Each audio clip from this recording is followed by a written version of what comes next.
এখন এখন বর্তমান বাজার 10 টাকা চলছে কেজি। কেজি। আর কয়েকদিন পর এই এই এই যে 5 এটা, টাকা 5 টাকা কেজি বিক্রি হবে। তাও নেবে না কেউ। তাও নেওয়া লোক থাকবে না। তাও নেওয়া লোক থাকবে না। মানে এই কারণেই কি চাষ করে সবই লস হচ্ছে? এখন আমাদের চাষির তো করাই লাগে।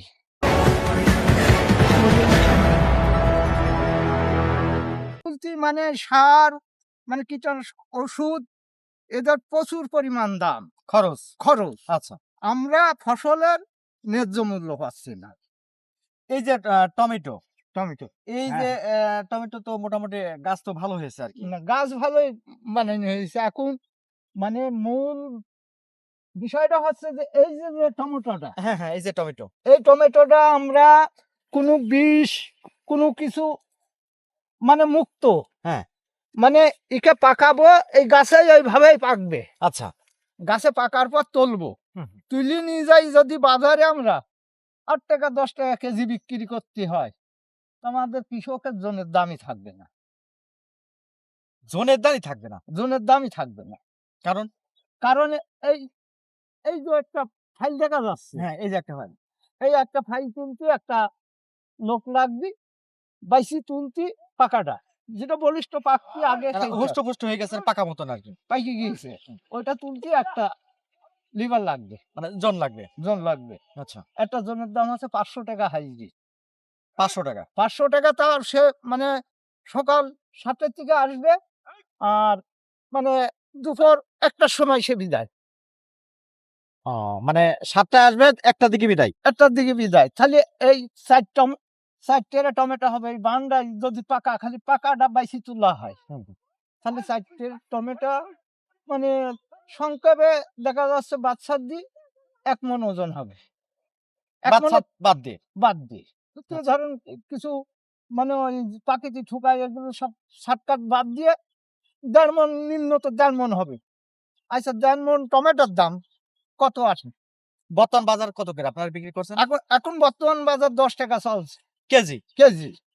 আর কয়েকদিন পর এই এই এই যে 5 এটা, টাকা 5 টাকা কেজি বিক্রি হবে। তাও নেবে না কেউ। তাও নেওয়া লোক থাকবে না। তাও নেওয়া লোক থাকবে না। মানে এই কারণেই কি চাষ করে সবই লস হচ্ছে? এখন আমাদের চাষির তো করাই লাগে। মানে লাভ হোক আর লস হোক। লাভ হোক আর লস হোক, আমার করাই লাগে। আচ্ছা। আমরা তো চাকরি বাকরি না সরকারের, যে সরকারের মাস গেলে আমরা বেতন পাবো, সেই বেতন থেকে আমরা সংসার চলবে। আমার এর পরে নির্ভর এই করব, 2 টাকা হলেও খাবো, না হলেও খাবো। আচ্ছা, উপায় তো নাই। উপায় তো নাই। আচ্ছা। তো সব মিলে আপনার পরিভাষায় এর জন্যই আসলে সার বা কীটনাশকের দাম বেশি নাকি? কীটনাশক ওষুধের দামও বেশি আছে, সারের দামও অতিরিক্ত বেশি। সার 1 কেজি বাংলা ঢ্যাপের দাম নিচ্ছে 60 টাকা। বাংলা ঢ্যাপ। বাংলা ঢ্যাপ। আচ্ছা। 1 কেজি বাংলা ফসফেটের দাম নেয় 60 টাকা। 60 টাকা নিয়েছে। 60 টাকা। 1 কেজি ইউরিয়ার দাম নিচ্ছে 60 টাকা। হুম। 100 মিলি ওষুধের দাম নিচ্ছে আপনার হচ্ছে 450 টাকা। 100 মিলি। 100 মিলি। আবার একটা ওষুধ দিতে হয় 50 মিলি আছে, তার দাম নেয় 450 টাকা। আবার এই যে ওষুধগুলো, এই ওষুধ কি ঠিক মতন আবার কাজ করে? কাজ কিছুটা করে, কিছুটা করে ফেল না। করে। তার মানে ওষুধের ভিতরে ভেজাল। ওষুধের ভিতরেও ভেজাল। আচ্ছা। তার মানে সব দিক দিয়ে আপনারা সব ঠকছেন। সব দিক থেকেই ঠকছে। কিন্তু যে ফসলটা ফলাচ্ছেন বা সেটা ন্যায্য মূল্য পাচ্ছেন না। ন্যায্য মূল্য পাচ্ছে। মানে এই যে আপনার যে টমেটো, যেটা আপনি আমাদের কথা বললেন আরকি। এখন প্রশ্ন হ্যাঁ। হইলো যে এটা কতটুকু জমিতে আপনার? এটা 10 কাঠা কি 11 কাঠা জমি হবে। আচ্ছা, আচ্ছা, আচ্ছা। খরচ কত হতে পারে? খরচ মিনিমাম 50,000 খরচ হয়ে গিয়েছে। অলরেডি হয়ে গেছে খরচ। অলরেডি 50,000 খরচ হয়ে গিয়েছে। কিন্তু বিক্রি তেমন তো এখনো করতে পারেন না। এখনো তো ফল পাকিয়ে নিয়ে কেবল ফল কেবল গাছে কিছু কিছু আইছে, আবার কিছু আসছে, ফিন দেখা যাচ্ছে, কিন্তু জাম কাঁচা দেখা টমেটো যাচ্ছে। তো আমরা বাজারে দেখি আরকি। কাঁচা টমেটো বিক্রি কেমন হয় পাকার থেকে? পাকার থেকে অর্ধেক দাম। ও, কাঁচার দাম কম, কাঁচার দাম কম, পাকার দামটাই বেশি। পাকার দামটাই মানে বেশি। কাস্টমার বা খরিদ্দার ওটাই নেয় ভালো। যত পাকা সৌন্দর্য হবে তত কাস্টমার একটু বেশি ধরে। বেশি হবে। বেশি হবে। আপনারা কেউ বাজারে কি খুচরা বিক্রি করেন নাকি আপনার খুচরাই আমরা পাইকারি বেচি, আমার কাছ থেকে নিয়ে যায় সব খুচরা বেচে, শর্টাররা ওরা বেচে। আবার ও বিক্রি করতে যাও ঝামেলা আছে। ও বিক্রি করতে যাওয়া ঝামেলা আছে। মানে ১ মণ নিয়ে যাও, দেখা যাচ্ছে ২ কেজি আগে নিয়ে নিচ্ছে। 2 কেজি তো মানে 42 কেজি মন। আমরা যে দিচ্ছি আমার 42 কেজি মন।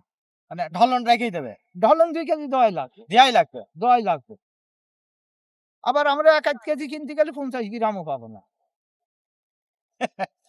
আচ্ছা, খুব চমৎকার একটা কথা বলেন। মানে বাজারে ধান নিয়ে যাব তাও 42 কেজি। পাট নিয়ে যাব তাও 42 কেজি। মানে আবার সার কিনতে যাব ওই 40 কেজি। মানে বস্তা সরকারি রেট 50 কেজি, ওই 50 কেজি পাবো। তার ঊর্ধ্বে তো আর আমরা পাবো না। আর আমাদেরও পুরাই দেওয়া লাগবে। তাহলে আমাদের লস না। কন আপনারা আন্দোলন করতে পারেন না? আমার তো নেতা নেই, তা আন্দোলন করবি কি? ও আচ্ছা, আচ্ছা। মানে কৃষকের কোনো নেতা নেই। কৃষকের কোনো নেতা নাই। আচ্ছা, আচ্ছা। মানে নেতা থাকলে আন্দোলন হইতো। নেতা থাকলে আন্দোলন। যেমন ভারতে পেঁয়াজ নিচ্ছে না, রোডে দিচ্ছে, সরকারের বিরুদ্ধে বিদ্রোহ ঘোষণা করছে। হুম, তাই না? হুম। আমার দেশে তো ওটা নাই। শাশুড়িরও একতা নাই, কোনো নেতাও নাই। ঠিক আছে? যার পরিপ্রেক্ষিতে আপনারা মানে আষ্টে-পৃষ্ঠে চারিদিক থেকেই আপনাদের ঠাসনি। আমাদেরও সবসময় আমরা চাপ। এখন প্রশ্ন হইলো যে আপনারা কৃষকরা জোট বাঁধতে পারতেন। এখন জোট এই যে ধরেন এই যে বিস্তীর্ণ যে মাঠ ধরে, এই মাঠে ধরেন ১০০ কৃষক আছে। এই ১০০ জন কৃষক আপনারা এক জায়গায় হবেন। এক হলো জায়গায় হয়ে বলবেন যে শোনেন আমরা এই পণ্যটাতে এই যে টমেটো, এই টমেটো এই দামে বিক্রি ছাড়া আমরা করব না। করব না। তাহলে আমার এই যখন টাকা ধরবে ওই মালটা আমরা কি করব? ও এই মালটা কি করব? এ তো না কাঁচা আছে ১-১০ দিন আমরা গাছে রাখলাম। কিন্তু তারপর কি টাকার করব? বড়তা থাকা সম্ভব না। না, মানে ওদিকেও সমস্যা। ওদিকেও সমস্যা। মানে বিক্রি আপনার মানে করতেই হবে আরকি। করতে হবে। এই যে দেখা যাচ্ছে একটু পাইকে গেলি, তখন আমরা চাপ দিলে মানে পচপেশি হয়ে যাবে। তাহলে ওটা তো আর নেবেন না আপনি। আচ্ছা, নরম হয়ে যাবে, নরম হয়ে যাবে। নরম হয়ে যাবে। চারিদিকটাই আপনাদের। চারিদিকটাই আমাদের মার। প্রিয় দর্শক আমরা একজন কৃষকের কথা শুনছিলাম। তার সুখ এবং দুঃখের কথা। কৃষক কৃষকের নিয়ে যেহেতু আমি ধারাবাহিকভাবে আপনাদের তাদের সুখ-দুঃখের কথা, তাদের যে কর্মকাণ্ড সেটা কিন্তু ধারাবাহিকভাবে আমি আপনাদের সামনে তুলে ধরার জন্য চেষ্টা করছি। আজকে একজন কৃষককে আমরা পেয়েছিলাম। তিনি এই যে টমেটো চাষ করছেন এবং সেই জায়গাতে টমেটো চাষ করতে যেয়ে যদিও এখনো তিনি কিন্তু এই টমেটো কিন্তু বাজারজাত করতে পারেননি। তিনি আশা করছেন কিন্তু তার যে কথা এই যে বর্তমান যে বাজারে ৳১০ কেজি টমেটো, সেই টমেটো কিন্তু এখন অ্যা আছে। কিন্তু তার এই ফসলটা যখন উৎপাদন বা যখন গাছ থেকে যখন তুলবে, তখন কিন্তু সেই দামটা কিন্তু হয়তোবা পাবেন না। কিন্তু তার এই যে এ পর্যন্ত কাজ করতে যে প্রায় তিনি বলছেন যে ১০ কাঠা জমিতে প্রায় ৳৫০,০০০ মতো তিনি খরচ করেছেন। কিন্তু তার তো দরকার ছিল তার ন্যায্য মূল্য দাম পাইলে হয়তোবা তিনি সেই জায়গা থেকে তিনি লাভবান হতে পারতেন। এখন কৃষক একটা কথা বলছেন যে কৃষক সবসময় তো লসই হয়। কারণ তার যে পণ্য সেই পণ্য লাভ হোক কিংবা লস হোক তার এটা করাই লাগবে। কারণ তার ওটাই পেশা। সেই ক্ষেত্রে উপায় থাকে না। আজকে কৃষকরা উনি যেটা আরেকটা কথা বললেন যে বাজারে যদি কোন পণ্য যদি নিয়ে যেতে হয় তাকে ঢলন হিসেবে ২-৩ কেজি অটোমেটিক ভাবে তাকে দিতে হয়। না দেওয়ার কোনো উপায় নেই। অথচ তিনি আবার একটা জিনিস কিনছেন, সেই জিনিস কিন্তু তাকে কাটায়, কাটায় মেপে নিতে হচ্ছে। যার প্রেক্ষিতে কৃষক সব দিক থেকেই ক্ষতির মুখে হয়। প্রিয় দর্শক আমি এতক্ষণ ধরে এই যে একজন টমেটো চাষী তার কথা শুনছিলাম এবং সেটা আপনাদেরকে আমি সরাসরি অ্যা শোনার জন্য আমি আপনাদের চেষ্টা করলাম।